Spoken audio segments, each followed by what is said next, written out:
crazy lady knows that I'm doing my podcast, so even though it's 7 a.m., 6 a.m., she's outside of my apartment singing.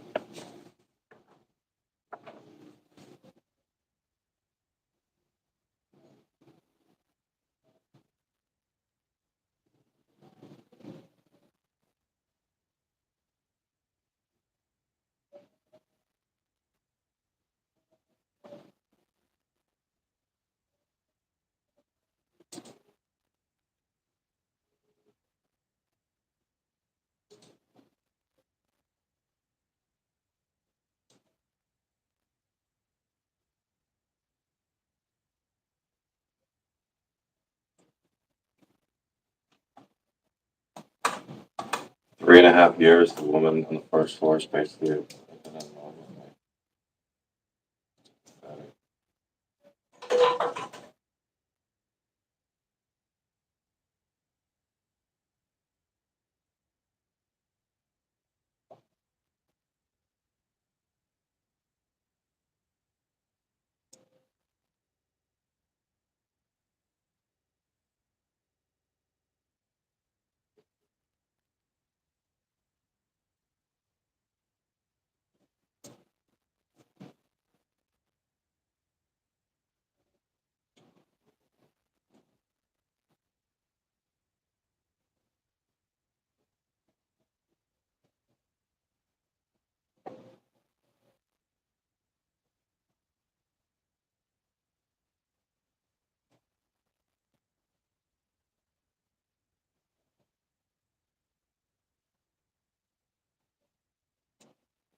What are you doing?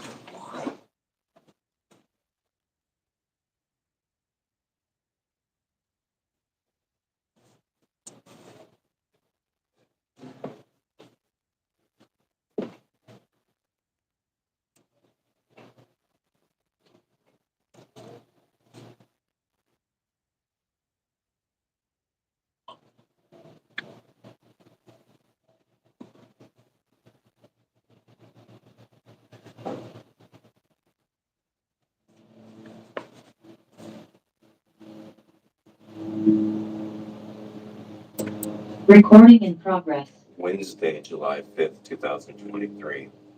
It was an interesting feeding today at 4 a.m. Many characters were still enjoying their 4th of July holiday. I overslept and did not wake up until 3:35 a.m. I had the same dream twice last night. I woke up from an intense action adventure dream, used the bathroom, went back to sleep, and had the same dream again. It was a little different the second time. It probably has something to do with me watching the new Indiana Jones movie 2 times yesterday. I rarely watch movies, and to watch the same film twice on the same day, it was a little much on my psyche. I didn't even really like the movie that much. A few scenes I wish they would have portrayed Indiana Jones better. I guess part of me was watching it twice because I wanted a different outcome to these particular scenes.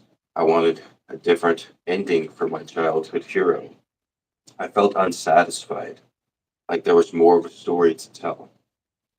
Looks like I'm gonna have to take over the legacy myself. Come on, Goofy.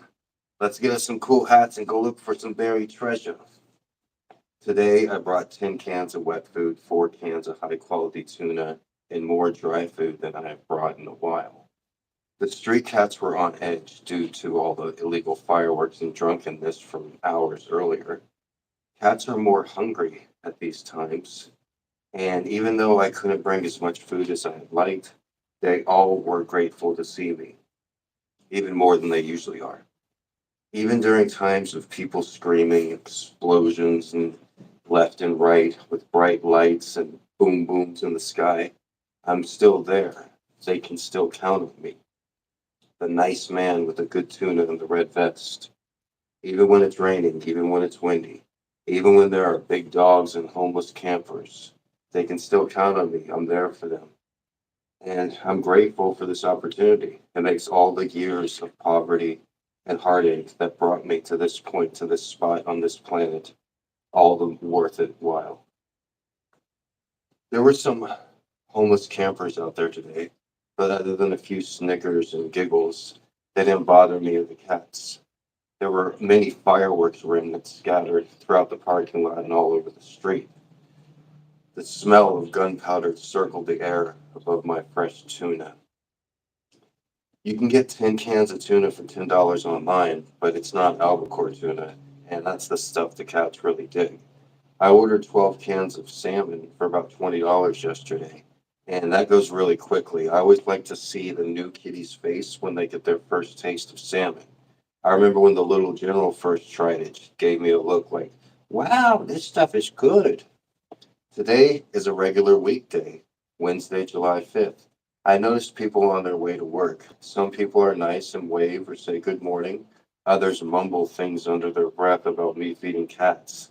They act as if I'm out there waiting for them to come out just so I can annoy them by feeding the cats. To be honest, it kind of feels like that sometimes. I'm out there with a big freaking smile on my face. Howdy, neighbor. Like I'm Ned fucking Flanders. And to top it off, I'm usually baby talking dozens of street cats. Come on, little Stumpy. You'll be nice to Mr. Pussyfoots. I play that role well, but I've also played the role of going to a job I did not like on the 5th of July. I'd much rather play the role of street cat feeder at 4 a.m. The 9 to 5 is less dangerous and more secure. But at the end of the day, I feel so much better with myself if I wrote an essay, made a bunch of videos, did a podcast, worked on my second book, than I would if I had worked 8 hours in an office, a factory, a construction site, or anywhere, even working from home. Selling my time short is what it feels like, and it's the worst feeling in the world. Whereas, even though I'm not being paid millions of dollars right now to write these essays, to make these videos, to do these podcasts, I know I'm accomplishing much more in the grander scheme of things. My name is Gregory Brandt, aka Mr. G. Thank you for listening. Recording stopped.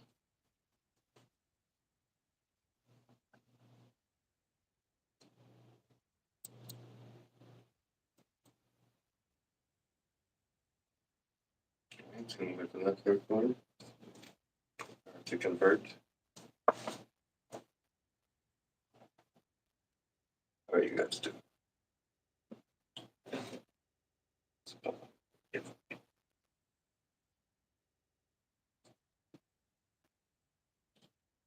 77 degrees.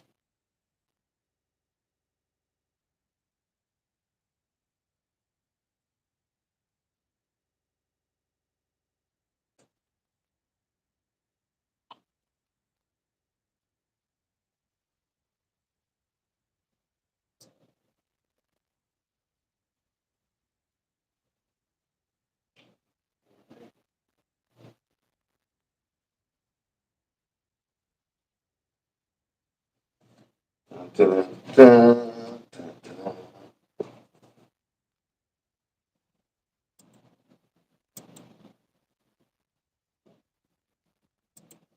What is he doing? He's talking again. Why is he talking? He needs to go to work. I go to work every day. Why is he not work? Little conversations between us. What is he not work? He's not rich.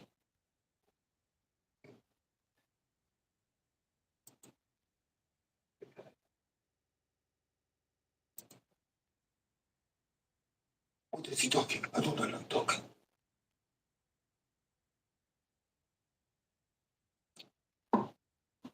You're feeding the cats or making our lives miserable.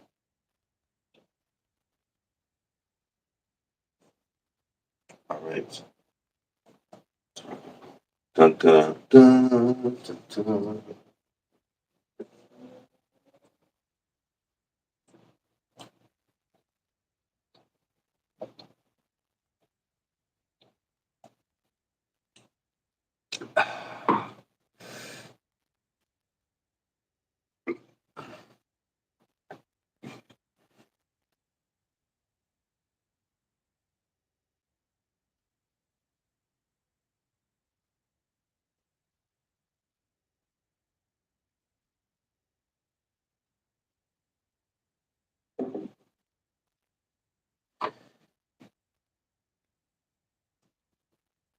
3,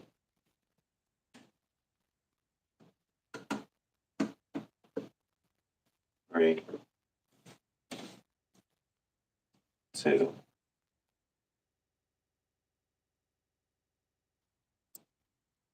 Recording in progress.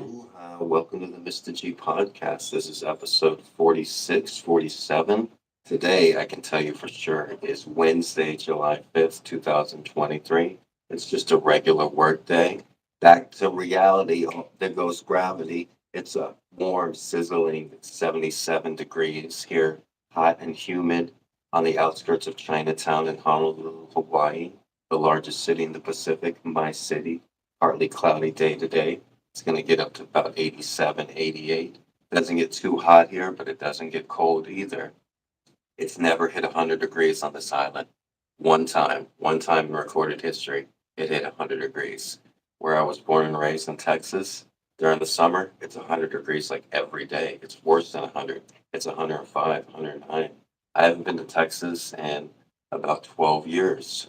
I left the house that I lived in on the 4th of July, 2011. My house in the upper middle class neighborhood in South Austin, my house, Abilene Trail. And maybe we'll talk about that a little bit today too. But we're also going to be talking about the Indiana Jones movie as well. Briefly, I will mention that. I was thinking of 4th of July stories the past few days, and it's like, 4th of July, I never really celebrated that much. And I did tell you about 4th of July 2001 when I won $100 at the job I was at. But I can tell you one thing about the 4th of July is the 4th of July 2008, when I was a full time student at the University of Texas. This was the summertime. This was one of the only summers I didn't go to summer school. And I had moved into uh, a house that I mentioned just earlier off of Abilene Trail in Austin, Texas, in South Austin. And it was a big upper middle class suburban type house. And I liked it. I talk about it in my first book, Guns of Education. And the owner of the house lived there too, and he was basically my landlord slash roommate. But I talk about it in my book, Guns of Education. And while I was a student at the University of Texas, 95% of all students there are under the age of 25.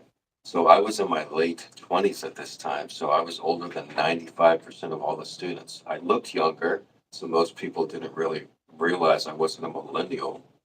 But one way I was able to extend that youth and extend my growing up period in Texas was by living in this house. Like it was out in the suburbs of Austin, so I'd go to school in downtown UT area every day, and then come back home to my South Austin house, which was totally completely furnished. I had a big backpack, and I'd throw the backpack on the big kitchen table and be like, "I'm home," you know. And I'd pretend my roommate, the older guy that lived at the house, like 15 years older than me, I pretended like he was like an older uncle. And then I had my brother come and live there. So both me and my twin brother were living in this suburban house. And it was actually nice. And I look back to it, and I can't believe it was 12 years ago that I actually left that house on the 4th of July, 2011. When I initially moved into the house was also on the 4th of July, 2008. So it's a good way to keep track of time. So I lived there exactly 3 years. And it's one of the places that I lived at the most. One thing that I like to do is like listen to music in my bedroom. If you are a music aficionado, you know what I'm talking about. If you know music, you know indie music, it's all about like listening to it in your bedroom. And a lot of songs and music I discovered was in that house in my bedroom of Abilene Trail. I had a lot of good experiences there. I had a little smoke out closet there. And I think back and when I hear music now, like music that I first listened to there, like Grimes or Beach House, you know, CDs that I checked out from the University of Texas Fine Arts Library. I uh, think like, wow, that was 12 years ago. Or Mumford and Sons, I listened to them a little bit. I'm like, wow, that was 12 years ago. Beach House was 12 years ago. Grimes was 12 years ago. I listened to Bon Iver 12 years ago, and that's such a long period of time, especially like when you're youth, because as you get older, time gets smaller, and time goes by faster. And you can't say that enough. As you get older, time gets faster. But I was really comfortable in that suburban house, and I'll tell a quick story here. So after I graduated in 2010, they say it was like the worst time to ever graduate. And my book here that's available on Amazon, one of the highest reviewed books on Amazon, it ends with me graduating from the University of Texas. And my second book, which I'm currently working on, begins right when this book ends. So when my book ends here, I'm still living in that same house that I told you about. And it's at the year after I graduated. I spent 1 year, and I say bumming around Austin, but I lived in this house and I applied for like hundreds of jobs, but it was supposedly the worst time to graduate since the Great Depression.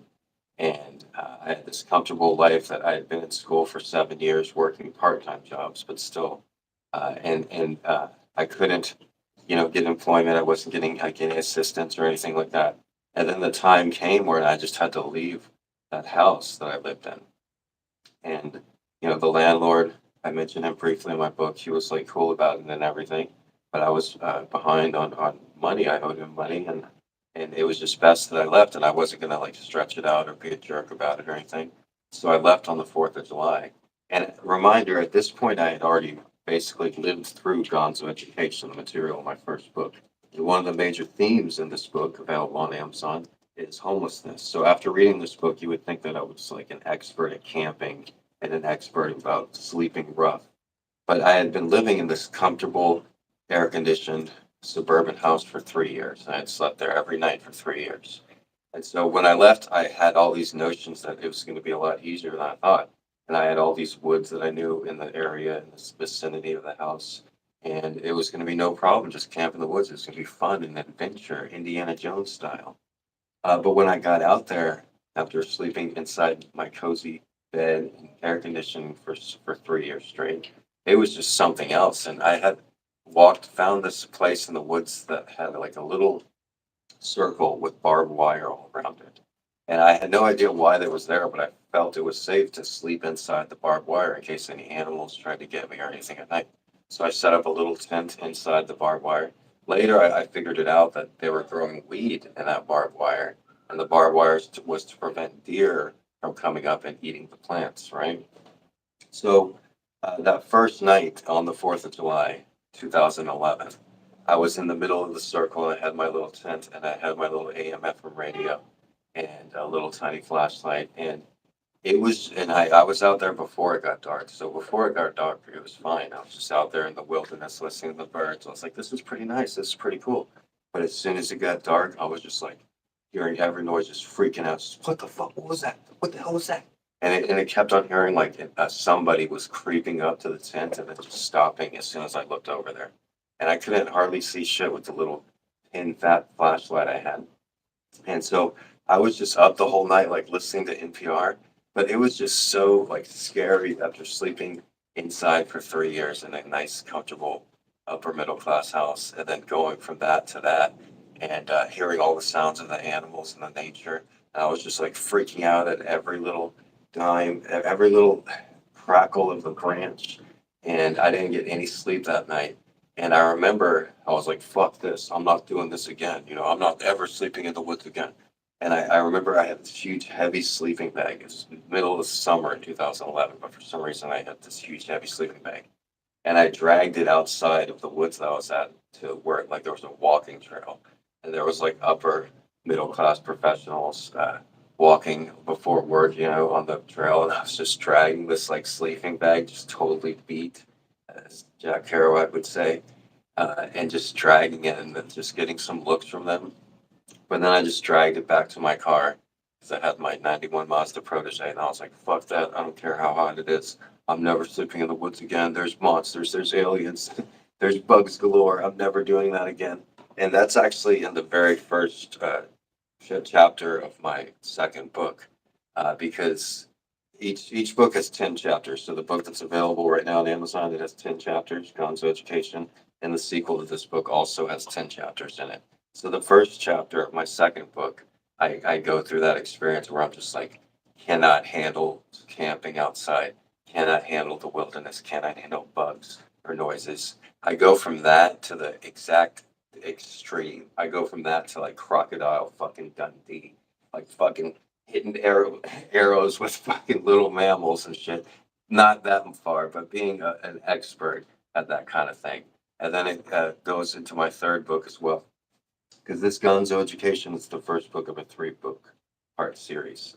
But yeah, that's a very memorable 4th of July. After that night, I got my car, and my brother was living out of his car in a church in South Austin, like that nobody hardly ever went to. And he like knew somebody that worked at the church or something, and they were letting him camp there and use their water and everything.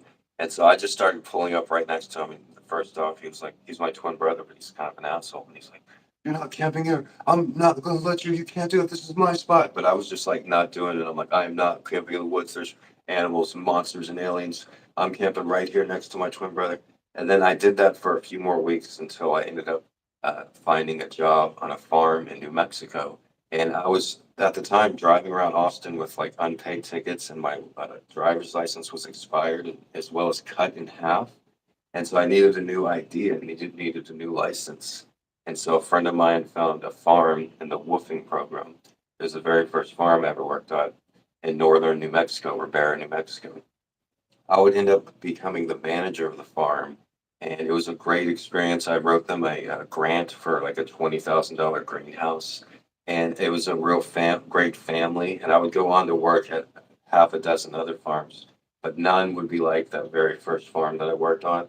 I ended up leaving the farm because it was the start of my adventure. I left the farm with 2 big trash bags full of weed, and I drove across the United States with these 2 big trash bags of uncut marijuana. But that's all in my second book, which is going to be very popular, going to be available probably at the end of this year, if not the beginning of next year. But that's my 4th of July story. All right. Also, yesterday, I watched Indiana Jones, if you're wondering about the whip.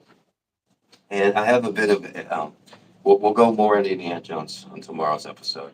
But I watched the movie twice yesterday, and I don't watch many movies, but I grew up as an Indiana Jones fan. And so I watched the movie twice, and I didn't even really enjoy it that much. I enjoyed it a bit. I might watch it a third time because it had all the classic Indiana Jones tropes. It had the train chase, it had a plane chase, it had a scene with creepy crawlies where they kind of just threw that in. They had a good scene with eels that they could have stretched out a little bit, and they had a scene with centipedes. But the centipedes were like way too, like they overreacted over the centipedes or millipedes, because we have those all over in Hawaii. My twin brother's been bit on the hand by a centipede and squeezed out the poison. When I was camping out here in Hawaii, because I would end up becoming a camping expert, I probably literally killed over 100 centipedes with a machete. And I would slice them up, slice a centipede in half. And there's two centipedes. Slice that one in half and get eight and keep slicing it until there's just like a little tail just going. And my cats would always let me know whenever there was a centipede, so I had to kill them right away. I wouldn't be surprised if Keanu, my kitty here, has been bitten by a centipede. So that part of the Indiana Jones wasn't that great. And the parts of the movie that I did not like, I didn't like the scene of Indiana Jones teaching because one thing, Indiana Jones being a teacher, is something that I was always reflected on, even when I was a teacher. I would, and in earlier Indiana Jones movies, which of course this movie takes place in 1969, the earlier movies took place in the late 30s and early 40s. And when Indiana Jones is a college professor then as well, but when he's teaching, all the young ladies are starry eyed. They all like him a lot, and they're attentive to what he's saying. And I can totally relate 'cause I'm like Indiana Jones. No, but when I was teaching, I would take that same type of mannerism and professionalism that Indiana Jones would with explaining things. And many times I could tell that somebody would be giving me their complete attention, a young female, but they weren't really listening to what I was saying. But regardless of that, that's something that's legit. And but I also experienced the latter, and that's in the Indiana Jones movie I saw yesterday, in Indiana Jones Part Five, when he's teaching in 1969.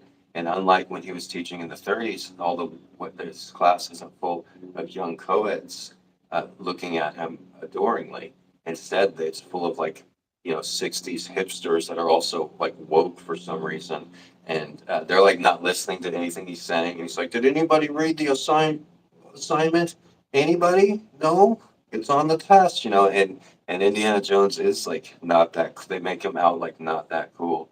But there's something in psychology called acceptancy variation theory, and that's like if you have a preconceived notion of something, like if somebody, for instance, tells you the Indiana Jones movie's horrible, it's the worst movie ever, and when you actually see it, it's not that horrible. And the best example is a used car salesman. Everybody says, "Oh, you don't want to go to a used car lot because used car salesmen are horrible, and they'll always pressure you into a sale." And you hear all these bad things about used car salesmen, but then when you actually go and buy a used car, it's not that bad of an experience, but you remember it better than it actually was. So that's called acceptancy variation theory. And I kind of see that with the Indiana Jones movie, where I just, like, on my YouTube feed, I just bombarded with all these videos like, Indy Jones kills Disney. Indiana Jones is horrible. One thumbnail I saw, it was like, fuck this movie. But they had like UCK and fuck edited out. So it's just like, fuck this movie. And it's just like saying all these things. And I watched a few of those videos before I watched the actual movie. And they were just like slamming it. They're like, the new Indiana Jones, the wokest movie ever. They made Indiana Jones pathetic. He's a sad old man. Indiana Jones has Down syndrome. They made Indiana Jones into a transvestite. He still uses the whip, you know. And I'm a little farther. Indiana Jones, the pronoun. What are his pronouns? But it's not that bad. And I saw the movie, and yeah, they're trying to like make the female lead character like for some reason she's doing the things that you would normally see Indiana Jones doing in the movie. So if they're like in a car chase, she all of a sudden just jumps on the bad guy's car and breaks the windshield and tries to get the artifact. Or, there was a scene where the plane's taking off in the sky and she rides a motorcycle up to the plane, jumps on the wheel of the plane, climbs into the plane. And she's doing all these like crazy things throughout the movie, which is kind of okay. She's a good actress, and she kind of looks like my girlfriend, and she's also English with short hair, and so I can't talk too much about her. Dun, dun, dun, dun, dun, dun, dun. But no, uh, but she does pull her weight, I would say. But a lot of times, as far as the writing goes, as a viewer, it's like, why are we, concerned with this person? Why is she a leading character?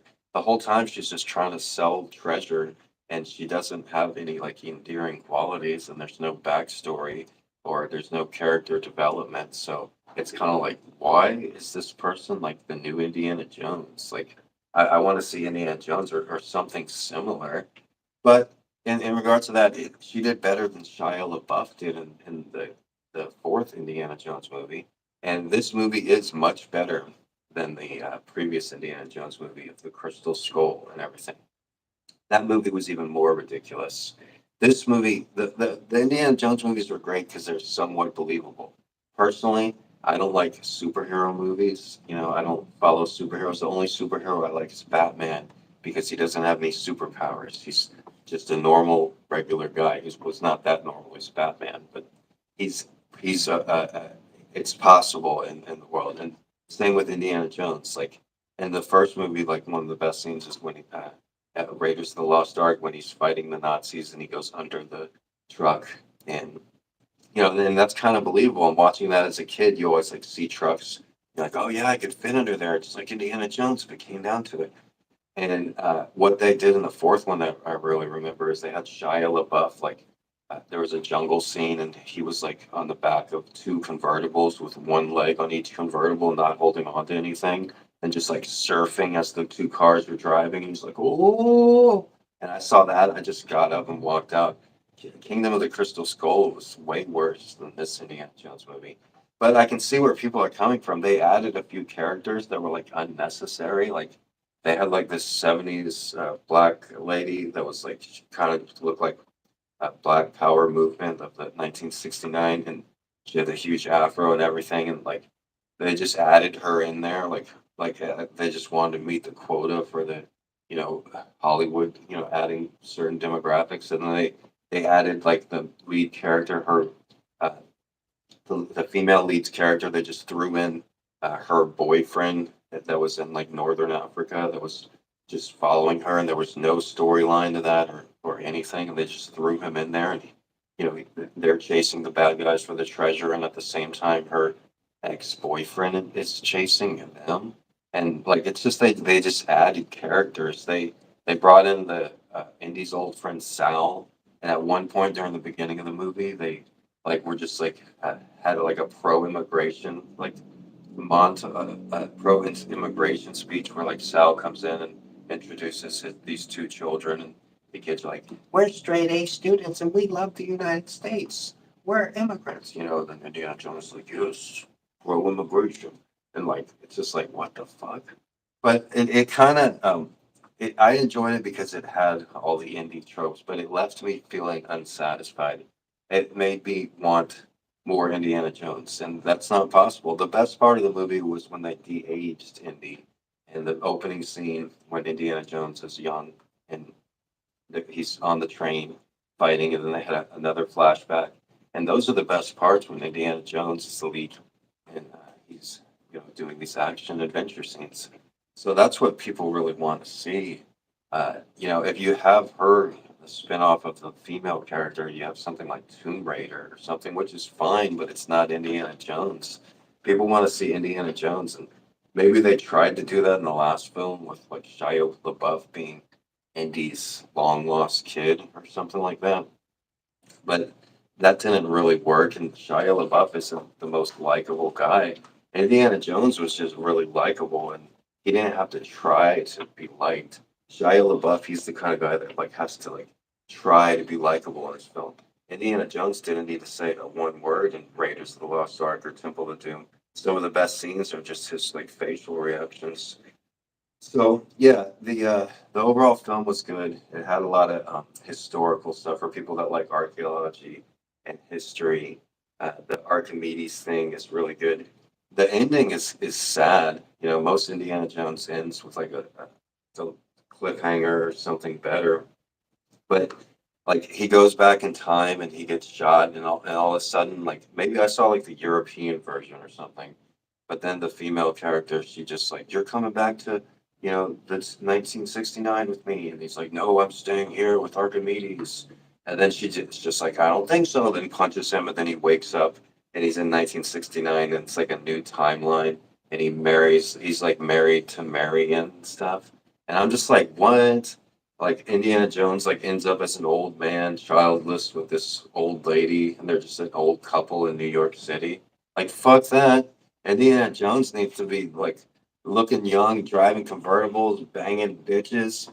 Da, da, da, da, da, da. He doesn't need to be like an old man, like being retired with an old lady, like, get off my yard.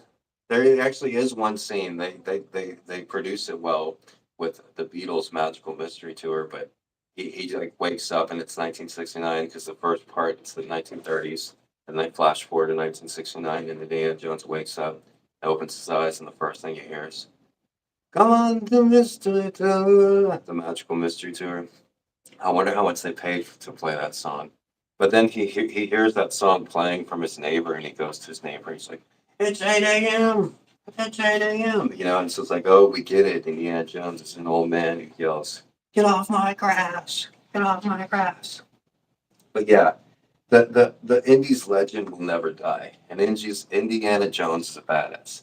They might try to write him off as an old man living with an old lady in 1969 New York City. But the real Indiana Jones fans knows who he is and what he's about.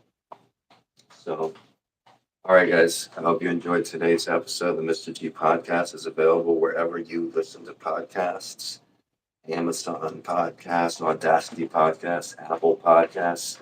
Listen to the Mr. G podcast. We've done almost 50 episodes of this, so there are hours of previous episodes, and you will be grateful and thankful that you discovered those as well. Uh, Mr. G podcast, Mr. G Hawaii, Gregory Brandt. If you can't find it, full episodes of the Mr. G podcast are uploaded to YouTube and Twitter in their entirety. All right, guys, we'll talk more about Indiana Jones tomorrow. We'll talk about some other stuff. Everybody have a good 5th of July. Back to reality. And everybody be nice to each other. Have a great day. Aloha. Recording stopped.